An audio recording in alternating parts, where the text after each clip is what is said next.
Hi, I just wanted to come on here today and talk about why you might be feeling stuck on the twin flame journey and what you can do to get unstuck. So, the number one cause of feeling stuck is that you are probably focusing quite a bit on your 3D circumstances with your twin. This is the number one cause of feeling stuck. So you are basically focusing on the separation from a very dualistic point of view. You're looking around and you're seeing that you are not in physical union yet. And this could definitely cause anxiety and make you feel even further away from union.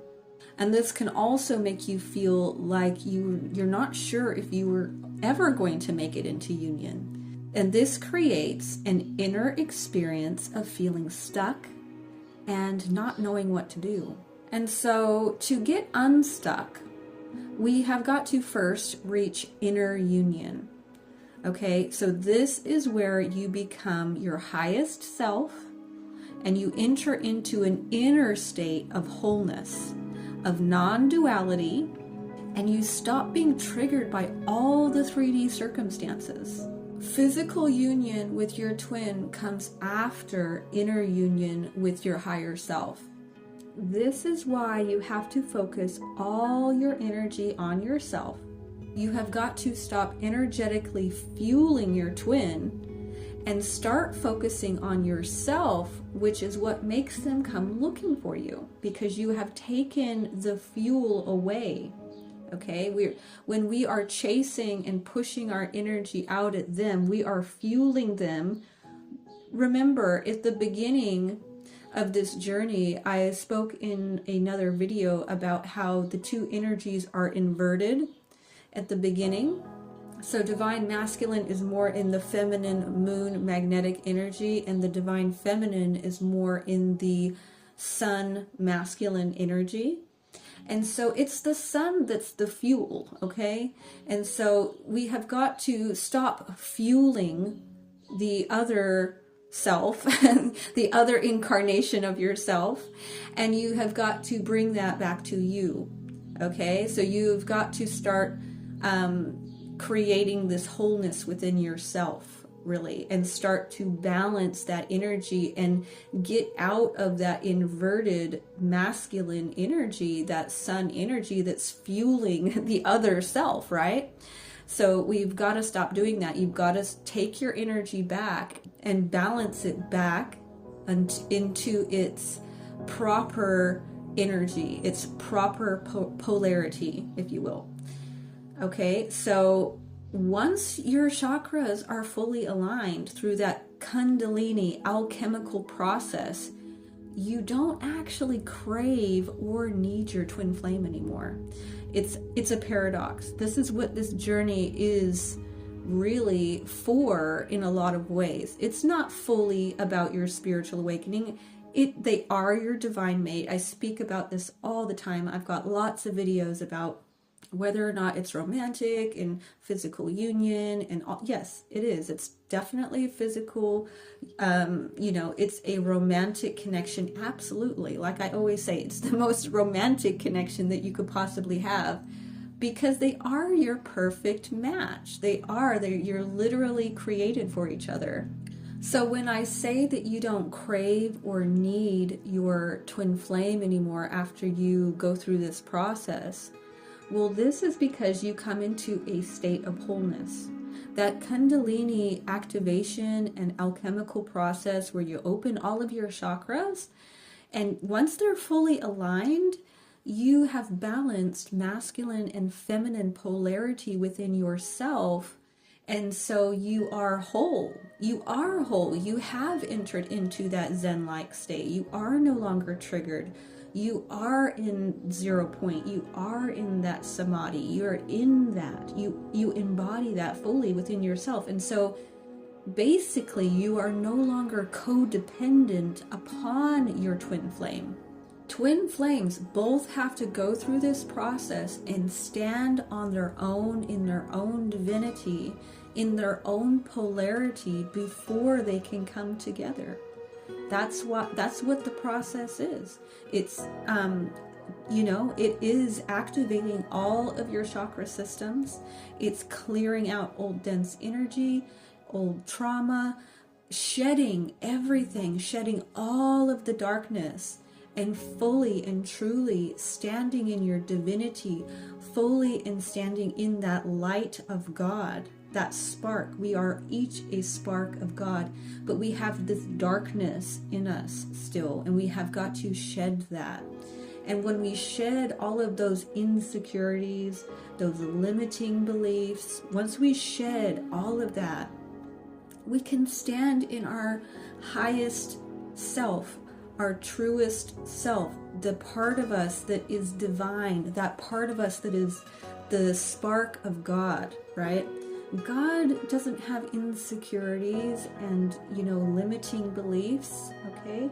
So we have got to embody that type of energy. It's confident, it's secure in itself. It's fully secure in itself, in wholeness on its own. And then when both twins finally do that and they're both in their divinity, then they come together. But the more that you focus on that 3D separation, the more you are actually solidifying it, okay? So we don't want to focus on that 3D separation.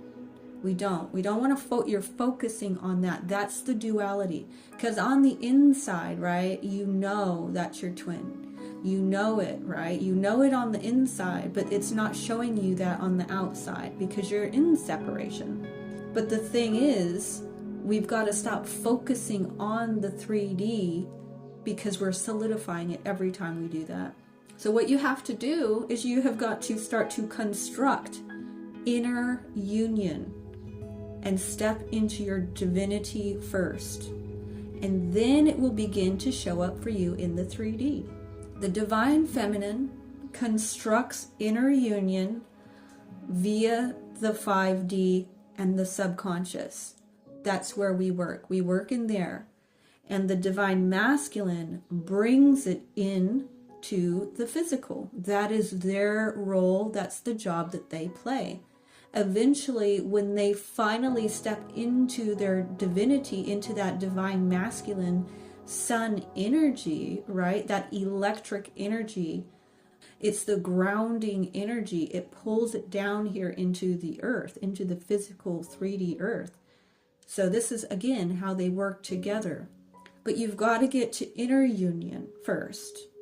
Okay, but the more you're focusing on that 3D circumstances of seeing it in the physical that way, that's not how you get to inner union. You don't get to inner union by focusing on the physical 3D circumstances. You have got to first, like I said, pull all of your energy back to yourself. You've got to stop fueling the divine masculine. You have got to stop doing that. And by fueling them, I mean giving them your energy. Giving them the energy by pushing out, by trying to make contact, or, even overly thinking about them in a negative way. You can think about your twin as long as you're looking at them as being in their divinity and seeing the best in them. But we don't want to really overdo that either, because again, remember, we're bringing the energy back to yourself. So you're supposed to be really seeing your own divinity. You're supposed to be stepping into your highest self, your divine self. So we don't want to overly be focused on what they're doing in the 3D. We don't want to be overly, really just staying in that energy of missing them and thinking about them and doing all that. You really have to just bring it all back to you and focus on building a beautiful life for yourself, really. You have to focus on your physical health, get into a health routine, exercise, eating healthy. These things raise your vibration. Okay, so when you're in your highest self, you're not going to be sitting on the couch watching TV and eating potato chips, are you? You're going to be active.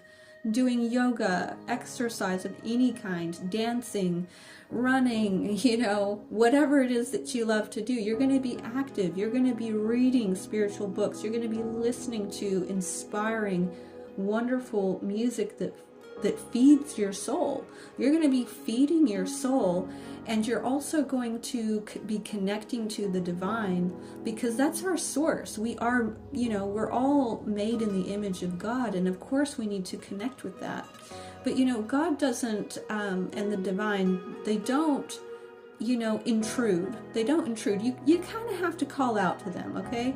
So you have to call out to them and start making a connection with them, through meditation, through prayer, whatever way that you do it. It's a personal connection. You don't have to go to church. You can go to church if that's how you connect. You can do whatever it is that you feel connected to God, however and whatever it does, whichever way. It's that personal experience, it's that personal connection that you have with God. But just start to link more, strongly with it, so that you are able to receive from the divine, right? We want to receive from the divine downloads and just comfort and support, and we, all of that. That's really very wonderful to be doing this. And just, focus on what can you be doing for others, right? We need to distract ourselves at times, get into a hobby, or, help people. Helping people is a very good thing to do, to get out there. People need help. There are plenty of people out there who need help. Maybe you need help, as well. And that's okay too. Go get the help that you need too. If you need help, seek help, in whatever way that is. If you need to go to a doctor to get that help, think highly enough of yourself to go seek the help that you need. If that's where you are. If that's where you are, just do it. Just start to, work on yourself. Start seeking help from others. If you're in a position to help others, we'll start doing that. And it can be on very small scales. It could just be in your immediate world, just the people around you. It doesn't have to be a grand scale. It's really that each individuals that do this are making a difference, right? So, we don't always have to think that it's got to be this grand scale, or else it doesn't count. It counts. It counts for the little things. It counts for, smiling to a little child. It counts for, patting that little animal who wants, a pat on the head, and, giving it a few scratches or whatever. The plants, give the plants some water. Don't neglect the plants, just everything around us, the children, your parents. Start treating your parents a little nicer, be a little kinder to people around you. Start being that positive influence in other people's lives, just around your own, circle of friends and family. This is enough. This is enough to make a difference. But anyway, I think I'll go ahead and finish off here. I hope that was helpful. I thank you very much for listening, and I will talk to you later. Bye.